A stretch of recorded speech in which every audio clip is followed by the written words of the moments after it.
reka babwire nge ntago ndi muri aho, nge ntago ndi muri abo, nge ndi muri abantu biteguye kuzamuka, ndi mu bantu bashaka kwezwa ugatono kanini, ndi mu bantu bashaka kwitunganya rwose, kubera ko isaha n'isaha impanda yavuga, isaha n'isaha twazamuka, kubera ko umutini wararabije. Umutini murebere ku mutini, nicyo cyitegererezo, turimo tureba umutini warabije. Ariko reka manze nkubwire, nta gihe tugifite hano imbere cyo kwinezeza. Wowe wumva ko hari igihe cy'umunezero, wowe wumva ko hari igihe cy'ibyishimo, wowe wumva ko uzaba mu etaje akomeye, wowe wumva ko uzagenda mu modoka akomeye, wumva kujye birashoboka ko ari Imana yabikubwiye, byaba mu kanya gato. Ariko kandi mbibutse ko nta bintu tugifite bizatuma tugundira isi cyangwa tukayitindamo. Yesu araje, Yesu araje. Niba uri mu ndege utwaye indege ukijijwe, uzazamuka indege ikorera agisida ishi. Nimba uzakuba kwasiteri cyangwa se amabasi ajyanze ahika abantu benshi, uzazamuka. Impanuka zizaba ari nyinshi, zaba ari nyinshi. Niyo mpamvu rero nkubwira ngo tangira uhezwe, twangira ukizwe, kugira ngo uzabarwe mu mukumbi w'Imana. Imana igumugisha.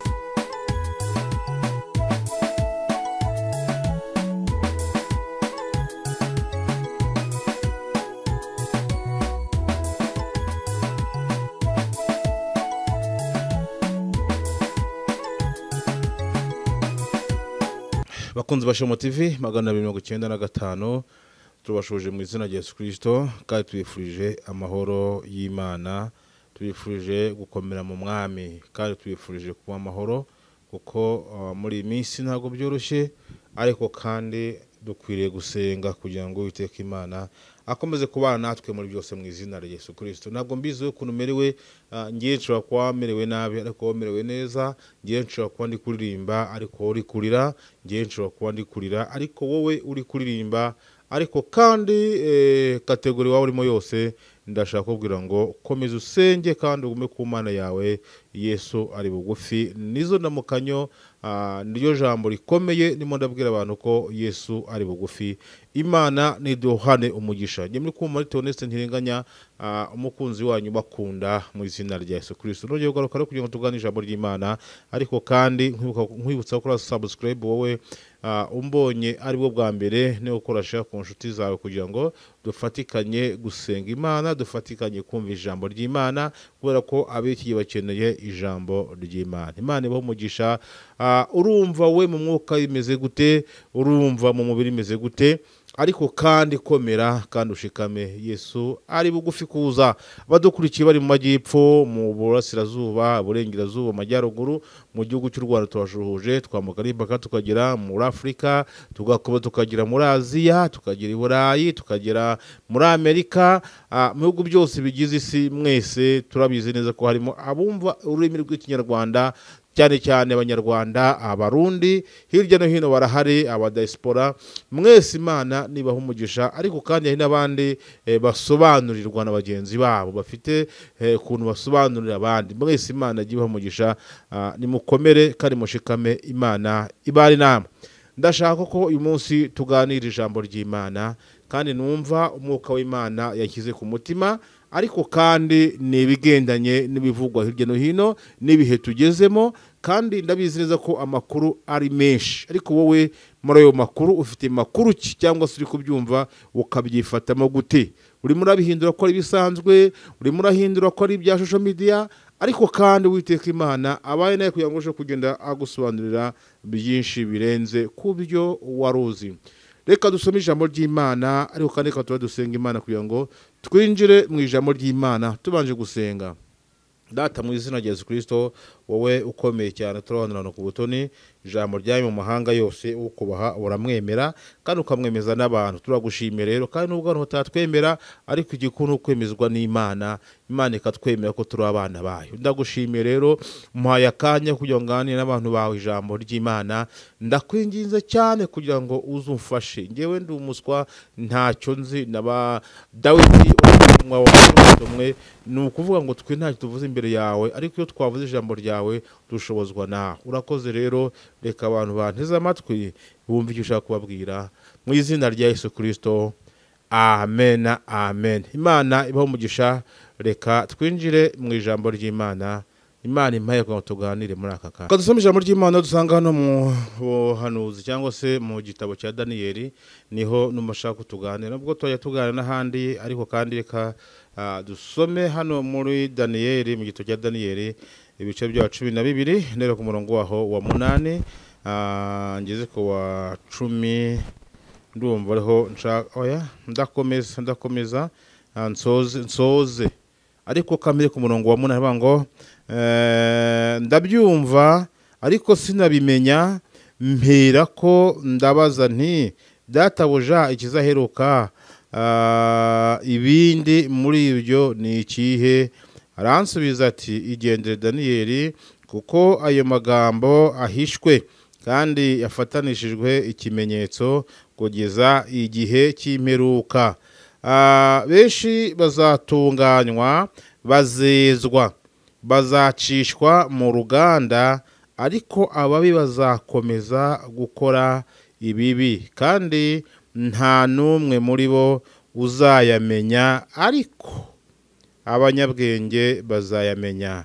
Uhereye igihe igitambo gihoraho kizakurirwaho bagashyiraho ikizira cy'umuhimbuzi, hazacaho iminsi 1000 na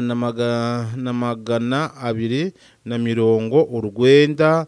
Hahirwa uzategereza akageza ku minsi 1333.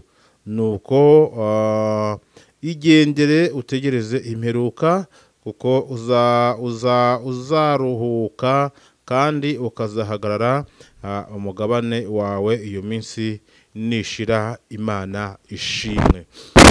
Aya ni amagambo nyango tuganire, ni amagambo akomeye cyane, cyangwa se niyerekwa Daniyeli yararimo. Daniyeli yarafite iyerekwa rikomeye cyane. Titavuga ngo Daniyeli yerekwa iby'iminsi y'imperuka. Imana ishimwe. Daniyeli yerekwa iby'iminsi y'imperuka. Ruvuga ngo ni iby'iminsi y'imperuka, ariko ndashaka kuvuga ku ijambo rikomeye cyane hano, ngo marayika wamwerekaga cyangwa se yamwishaga yavuga ngo abanyabwenge bazayamenya. Abanyabwenge bazamenya ibihe by'iminsi y'imperuka, bazamenya ibimenyetso by'iminsi y'imperuka, ngo bazamenya icyo Imana ishaka mu bihe bya nyuma. Naje gutegereza ndavuga ngo ese ko Imana itavuze ko abahanuzi bazabimenya, ahubwo hakavugwa abanyabwenge. Inshuti z'Imana, aho kugira ngo mpanure amagambo 10, ahubwo wambwira amagambo 2 y'ubwenge. Aho kugira ngo mpanurire amagambo 10, wambwira amagambo 2 y'ubwenge, kubera ko iyo umbwiye amagambo y'ubwenge nanjye mbasha gusobanukirwa ibyanditswe cyangwa se ngashakisha. Ariko kumpanura ni byiza, ariko kandi muri iki dukina amagambo y'ubwenge. Umuntu aza kuvuga ngo Imana ikujyanye muri Israeli, undi akavuga ngo ikujyanye muri Amerika, undi akavuga ngo ikujyanye i Burayi, kandi hari intambara zikomeye cyane, dore ko bagiye gutera ngo n'ibisasu bya kirimbuzi. Nshuti z'Imana, icyo nshaka kuvugana nawe unteze amatwi nuko turi muri imperuka.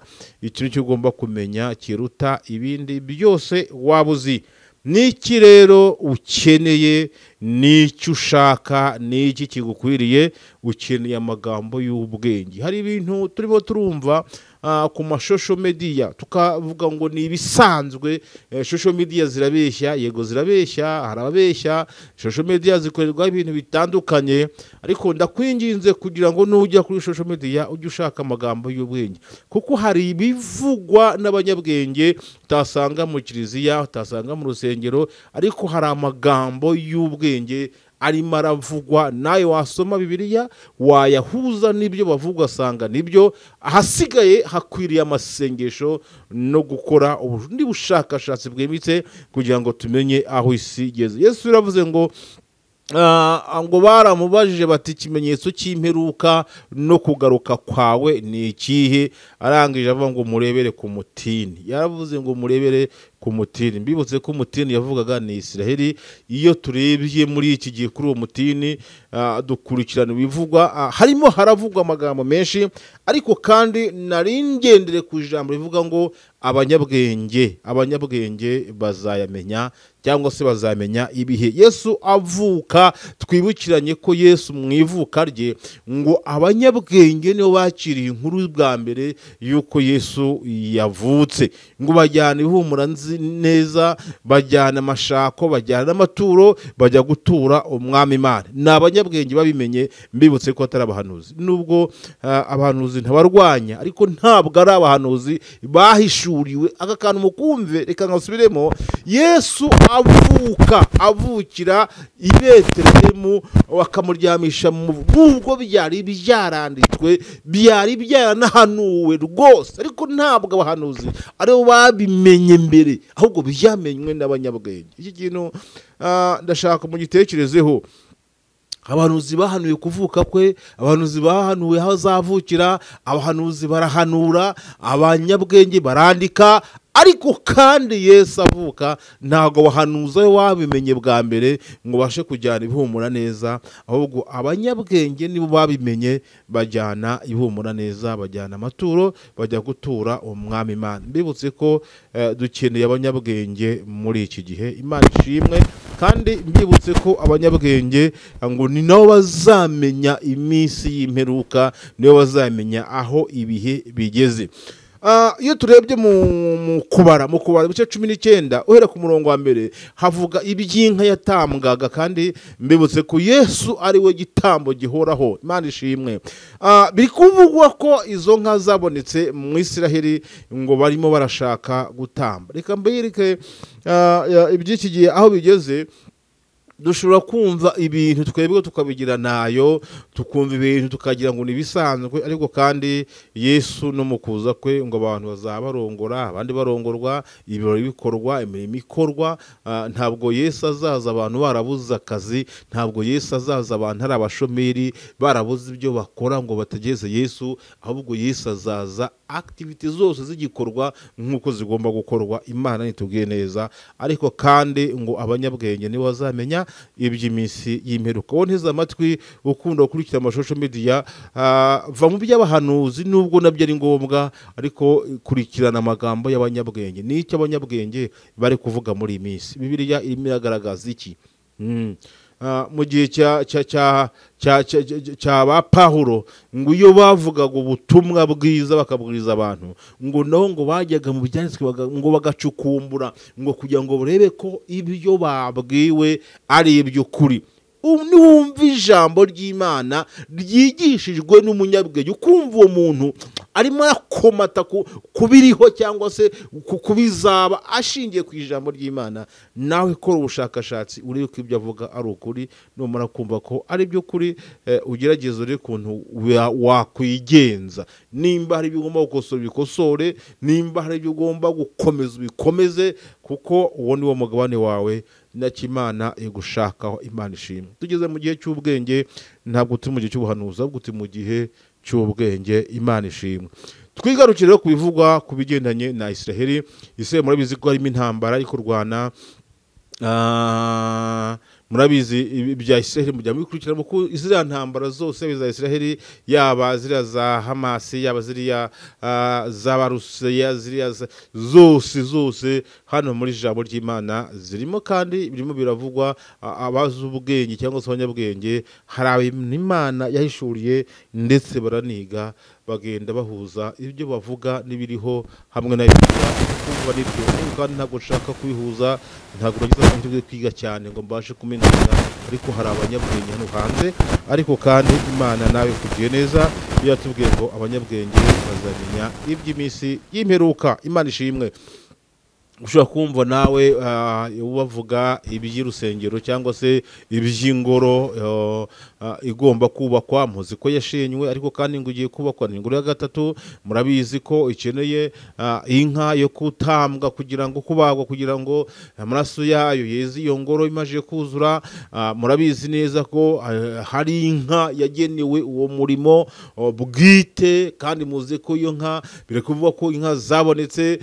Murabizi na rusengero urusengero ruzubakwa cyangwa se ingoro aho izubakwa murabizi ubu tuvugana ngo abatambyi bamaje kwitegura abajya ku magogo bajya babona nanjye naho zari kwireba abatambyi bariyejeje nuko ngo bari kwitoza gukora umurimo ariko reka mbabwire ngo ahantu tugeze naho bwenge twebwe abo muri gihe baratubwira iki biratubwira tukwiye kwezwa no kwitegura kugaruka kwa Yesu niyo mpamvu mfite ijambo rivuga ngo Yesu ari bugufi kandi ari bugufi twarekeye twumva ngo ageze ku muryango ageze ku rugi ariko ndashaka kubabwira ngo muve mu byo murimo mwitegure kugaruka kwa Yesu nimba ufite amakuru y'urugendo nimba ufite icyo wahamagariwe nimba hari ikimana kwishuriye ndashaka kubwira ngo bamaso utegereze wihanganye ariko kandi Yesu we araje ntabwo atinze Imana nitugire neza iyo dusomye ijambo ry'Imana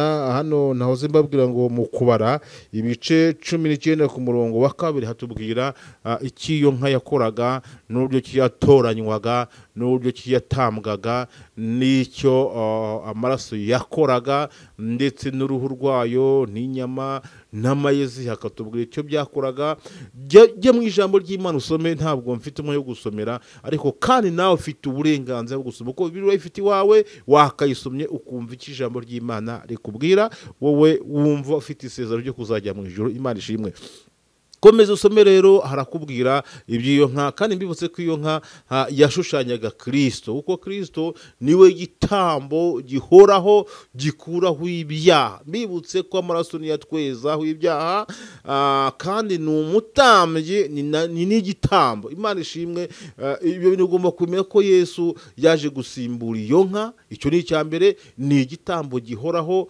kabiri amaraso niyatweza ibyaha gatatu niwe mutambyi witeka ngo hano ijambo ratubwiye ngo nibamara gukuraho igitambo gihoraho bagashyiraho ikizira cy'umurimbuzi igitambo gihoraho ni Kristo Imana nishimwe none nimba Yesu yasimbuye inka ikabigarutse gukora iki Yesu yicaye ku musozi wa Rayono ngo abigishwa ngo baramwegereye ngo bamwereke ubwiza bw'urusengero numbibutse ko rwa rusengero rwa kabiri Salomo yari yarubatse rwari urwa kabiri ngo rwubakishije zahabu n'iki byose ngo bamwereka kuntu urusengero ari rwiza arangira abwira ngo urusengero ngo mwarusenya narwubaka mu minsi 3 niko Yesu yabwiye abigishwa kandi mbibutse ko Yesu yavugiraga mu migani bamwe bavuga ko yavugaga umubiri we nibyo koko ni umubiri we ariko muri iki gihe cy'imperuka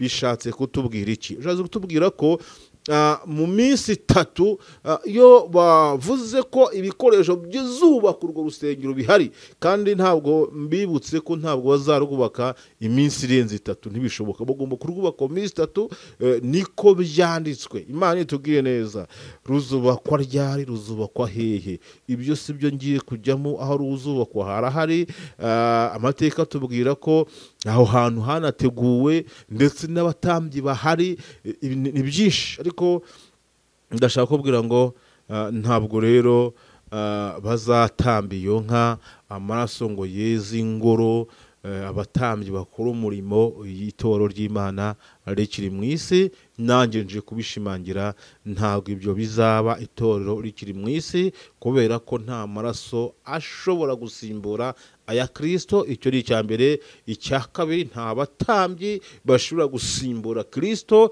icyo ni icya gatatu ntabwo bishoboka kubera ko nimba igitambo cyo ari Kristo nta cyo gitambo kizagisimbura nimba amaraso ayeze ingoro ntandi maraso azasimbura aya Kristo kandi nta wundi mutambyi uzasimbura ubutambyi bwa Kristo bivuze ngo biragusaba kwitegura no kwezwa cyane kugira ngo utegereze kwa Yesu Yohana dusome Yohana twihute dusome ijambo ry'Imana usanga muri Yohana ibice byaho 11 Yohana ubutumwa bwiza bwa Yesu uko bwese na Yohana ibice 11 ku murongo wa 51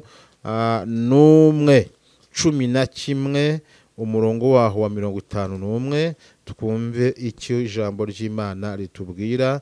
Ubutumwa bwiza bwa Yesu mwahise ni Yohana 11 umurongo waho wa 51. Turimo twasoma ijambo ry'Imana kuko ryo numva ashaka ko tuganira, kandi mbabwira ko nkunda ijambo ry'Imana. Ibyo 50 mpavuga ngo ibyo ntiyabivuze kubwe, ahubwo kuko yari umutambyi mukuru muri uwo mwaka yahanuye yuko Yesu yenda gupfira ubwo bwoko. Ariko si ubwo bwoko bwonyine, ahubwo ni ukugira ngo abana b'Imana batatanye abateranirize hamwe Imana ishimwe. Mbese ntimutekereza yuko ku murongo wa 50, mbese ntimutekereza yuko ari byiza ku bwacu ko umuntu umwe yapfira abantu kuruta ko ubwoko bwose bwarimbuka? Iri jambo umutambyi mukuru yavuze ariwe Kayafa. Mbibutse ko Yesu mu rupfu rwe ngo baramufashe bamujyana ku mutambyi mukuru, kandi mbibutse ko n'iyi nka nayo ngo yajyanwaga imbere y'umutambyi mukuru, niwe wategekaga iby'iyo tungo cyangwa se iby'iyo nka. Yesu nawe kugira ngo bigaragare ko ariyo wasimbuye iyo nka, nawe bamujyanye imbere y'umutambyi mukuru.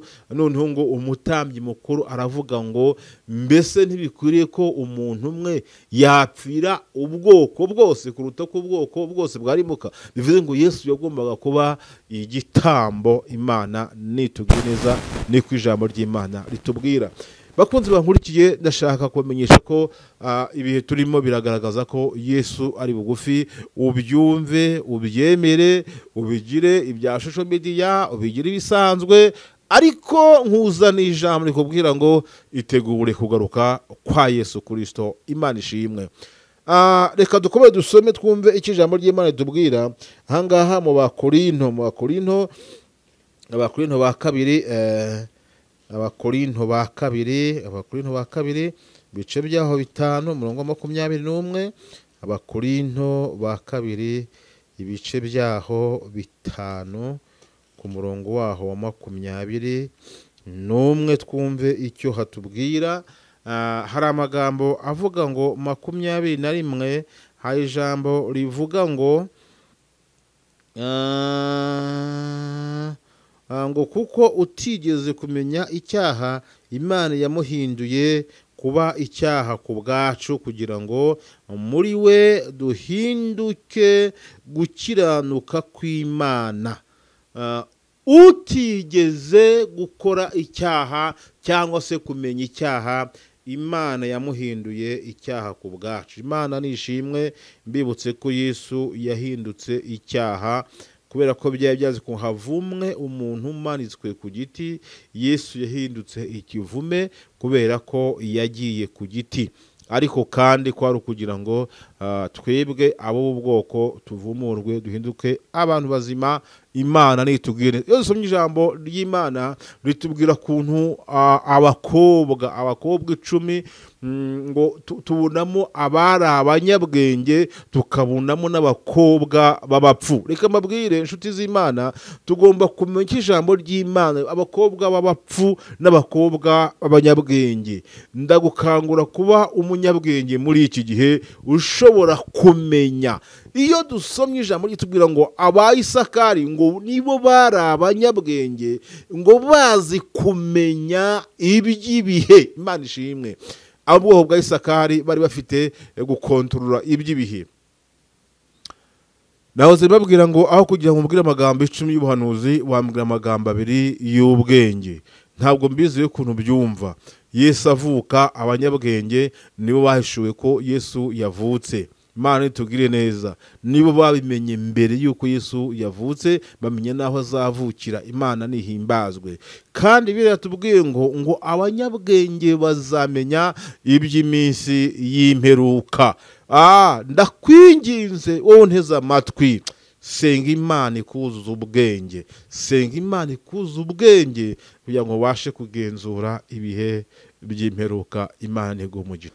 Woneza amatwi, wowe wumva ijambo ry'Imana kandi ukaryubaha.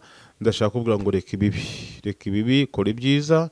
Ntabwo tubizi isaha n'igihe ariko byibuze abanyabwenge dushobora gukurikirana amagambo y'abanyabwenge tukamenya igihe nubwo utamenya isaha ariko kandi bizaba. Ntabwo rero bazavuga ngo tugiye kubaga yanka, ntabwo bazavuga ngo dutangiye kubaka. Mbutse ko urusengero ruzubakwa mu minsi 3 birashoboka ko washiduka rwubatswe ukumva ngo urusengero rwaruzuye rwarejejwe, ukumva ngo ituro rya Kristo ryatashye, yaba ku manywa yaba nijoro, ntabwo tubizi. Ariko kandi kimwe cyo nzi nuko ntabwo iyo nkizabagwa ngo urusengero rwuzure amurasa kuri umurimo wayo Kristo n'itorero bikiri mu isi, ntabwo bizakunda. Ahubwo wowe ndakwinginze cyane kugira ngo utangire wizwe, utangire ushaka Imana bigishoboka, utangire ushakishe kuntu wakiranuka. Ntabwo mbizi ariko iyo turebye dusanga nta gihe tugifite hano mu isi nta gihe tukifitemo. Mu minsi imperuka ubwenge buzagwira, mu minsi imperuka ibintu bizaba bikomeye. Ndashaka kubabwira kuntu ubwenge buzagwira. Ubwenge buri kugwira, kandi mbibutse ko nimba ari icyo Shitani ari gukora, arimo arakandamiza abantu kugira ngo mbibutse ko mu gihe cya nyuma mujya muvuga ngo hazakora ifaranga. Ntabwo tuzaba turi abakene, tuzaba turi abakire. Kandi ni kanya gato nk'ako guhumbya. Reka tugaruke kubivuga kubigendanye n'icyo bita pay network. Reka nacyo nyivugeho, n'amafaranga cyangwa se ni ifaranga rizakora ku isi hose. Reka maze mbabwire, Shitani afite amayeri menshi. Shitani arimo arakora ibintu biremereye cyane kugira ngo abantu babihugireho, abantu bahugire ku bintu biri gukorwa, ibintu biri kuvuga hirya no hino. Nibarangiza guhuga impanda izavuge, itoro izamuke, abantu bagihuze, abantu bakijagaraye mu bwonko, uzasanga abantu bafite intambara nyinshi zitandukanye. Hari igihe ukubitana n'ibibazo, ugakubitana n'intambara, gusenga bikakunanira, ukumva wabireka ukibera mu nzu, ukumva wabireka ukitembera mu muhanda, ukumva mbese ugasanga wowe ubwawe. Ndashaka kubwira ngo uyo ni imitego ya Satani irimo iratega imbere y'abagenzi kugira ngo banamuke. Imana ituge neza. Hari abantu bafite ibibazo bitandukanye, ariko nje kubwira ngo ni ibiguhuza. Shitani arimo arakereye ibibazo byinshi imbere y'abagenzi kugira ngo bahuge, bave mu kwizera, batakariza Imana icyizere, ubundi impanda nivuga bazisange mu isi itorero ryagiye. Ariko kandi ndakwingiza kugira ngo uhishurirwe ibyo bintu, urushaho kwezwa cyane, aho kugira ngo biguteshe umwanya wo gusenga no kuba imbere y'Imana, ahubwo bigukanguriye gusenga. Abantu baravuze ngo insengero ngo zirafunzwe, bani ngo zirashenywe. Reka babwe ibi byose mbibutse ko uburi inyuma ni Shitani, kugira ngo abantu bivovotera Imana, abantu bivovotera ubuyobozi, abantu batakaza Imana icyizere, abantu bave mu byizerwa, basubire mu nzoga, basubire mu busambanyi, basubire mu byaha by'inyongo bugingo, kubera ko babona mbese ibintu byivanze. Mbibutse ko uyu ni umutego wa Sekibi. Ariko nje kubwira ngo abanyabwenge bazajya batahura ibyo, bamenye n'imbaraga zibiri inyuma. Mbibutse ko Antikristo ngo azamanuka namara kumura uko abise ngo biteguye kwakira Mesiya. Ntabwo Kristo bigeze bamwakira nk'uko yagombaga kwakirwa, ahubwo ngo biteguye kwakira Mesiya. Mbibutse ko Mesiya biteguye kwakira, na Antikristo uzaza mu cyimbo cya Mesiya azaza yitwirwa Mesiya. Ariko kandi ngo nibwo babivuga ngo ikizira cy'umurimbuzi gihagaze ahera. Reka babwire, ibintu byose n'ujye ubibona, ujye ugenzuza ijambo ry'Imana, cyangwa usenga Imana y'ikintu iguhishurira. Muri injyo 80 mwavuze kunda kumva amakuru y'umurwa uri kuri ahatagira ibyago. Abantu rero bumva amakuru y'umurwa kuri uri bakeya, kubera ko abantu bavuye mu masengesho, abantu bashoje amasengesho, abantu bashoje gusenga, amaterano ntibakiyabonekamo. Abantu muri magambo, iyo ukurikiranye ubuhanuzi buri ahangaha n'ubudukundisi isi cyane, abantu bagakunda isi. Tugiye kujya i Burayi, tugiye kugura amamodokari, tugiye kugura, mbese ugasanga abantu bibereye mu isi cyane kuruta gukumbura ijuru. Ariko nje kubwira ngo hari ibintu ugomba kwinyufura kugira ngo ubugingo bwawe butungane. inyufura isi, inyufura ibyo bihe byo gukunda isi, ubuhanuzi bukundisha isi. Naje gusanga nagaye n'umuntu umwe arambwira ngo hagiye ngo kubaho igihe cy'abahanuzi ngo giteye ubwoba. Urumva we ngo hari ikinyejana, ngo Imana iri gutegura ngo kizabamwe abahanuzi. Reka babwire nge ntago ndi muri abo, nge ndi muri abantu biteguye kuzamuka, ndi mu bantu bashaka kwezwa ugatono kanini, ndi mu bantu bashaka kwitunganya rwose, kubera ko isaha n'isaha impanda yavuga, isaha n'isaha twazamuka, kubera ko umutini wararabije. Umutini murebere ku mutini, nicyo cyitegererezo, turimo tureba umutini warabije. Ariko reka manze nkubwire, nta gihe tugifite hano imbere cyo kwinezeza. Wowe wumva ko hari igihe cy'umunezero, wowe wumva ko hari igihe cy'ibyishimo, wowe wumva ko uzaba mu etaje akomeye, wowe wumva ko uzagenda mu modoka akomeye, wumva birashoboka ko ari Imana yabikubwiye, byaba mu kanya gato. Ariko kandi mbibutse ko nta bintu tugifite bizatuma tugundira isi cyangwa tukayitindamo. Yesu araje, aje guhemba no guhana abamukoreye neza namukoreye nabi. Imana itugire neza. Mfite ijambo ryo kubwira ngo kanguka. Bakuntu ijambo rituvuga mu rwandiko rw'Abefeso, mu rwandiko rw'abantuza Abefeso birimo ndetse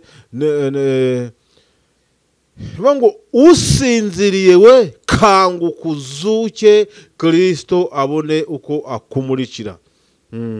Kanguka uzuke, Kristo abone uko akumurikira. Mu Efeso niho byanditse. Ndashaka kubwaho ntiza amatwi.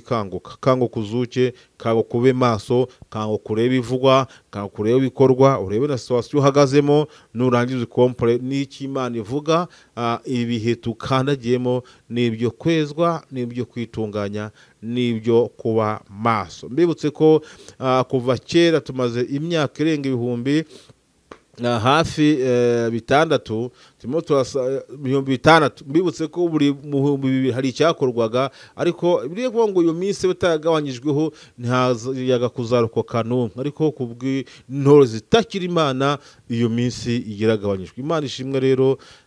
Reka dusenga Imana. Ariko nkubwira ngo nta gihe dufite imbere ahangaha, nta buzima buri imbere ahangaha bwiza ku bakiranutsi kereka ubwo mu mwuka. Haleluya. Tuzimana na Kristo imyaka 1000, tuzaba na Kristo muri paradizo y'Imana. Akandi kantu k'ubwenge nshaka kubabwira, nubwo wenda katavugwa, ariko reka manzi babwire, tuzambikwa imibiri mishya, tugiye gusanganira Kristo mu kirere. Nitumura kugera mu kirere, Bibiliya ivuga iki? Ko hari imyaka 3 n'igice tuzamara itorero ririmbishwa, mirimo ipimwa. Umuntu wese hazabaho umunezero n'ibyishimo muri icyo gihe. Ariko kandi mbibutse ko ni nabwo isi izaba iri kwitegura Mesiya, ndetse imwakire. Muri myaka 3 itorero ryarazamutse, ngo hazabaho gukerekero cyitwa intambara, bavuga ngo dutere umurwa wateje cyangwa se wateje isakaga. Kuko nasumye agatoka impanda nsanga itorero nirizamuka, isi izaba igushije ishyano. Niba uri mu ndege utwaye indege ukijijwe, uzazamuka indege ikorera agisida ishi. Nimba uzakuba kwasiteri cyangwa se amabasi ajyanze ahika abantu benshi, uzazamuka. Impanuka zizaba ari nyinshi. Niyo mpamvu rero nkubwira ngo tangira wezwe, twangira ukizwe, kugira ngo uzabarwe mu mukombe w'Imana. Imana igumugisha. Uri kugenda wumva ubutumwa bwiza ku mashusho media, cyane cyane wumva byo kuroka kwa Yesu, wumva iby'inka, wumva iby'ingoro, wumva ibya Yerusalemu, wumva iby'intambara, cukumbura uvuge ngo ni iki Imana idushakaho. Imana ikugiye neza. Ariko icyo nshaka kubwira no kugira ngo wezwe, ubugingo bwawe butunganywe, wezwe gato no ku kanini. Ntabwo amazi ari yayandi, tugeze aho rukomeye, turi hafi gutaha ijuru. Imana ishimwe. Wacu bavuze ngo ijuru ryahumuye, nanje kubwira ngo ijuru ryahumuye. kandi mubezwa ezwa witegure kuritaha. Imana iguha umugisha. Ndashaka ko dusengana Imana, ariko kandi nkubwira ngo nujya wumva iby'inka uvuga ngo niki birivuga ku nka muri Bibiliya. Nahagusomeye kubara ibice 19 uhereye ku murongo wa mbere ugakomeza hepfo akubwira iki iyo nka yakoraga n'imigenzo yayo.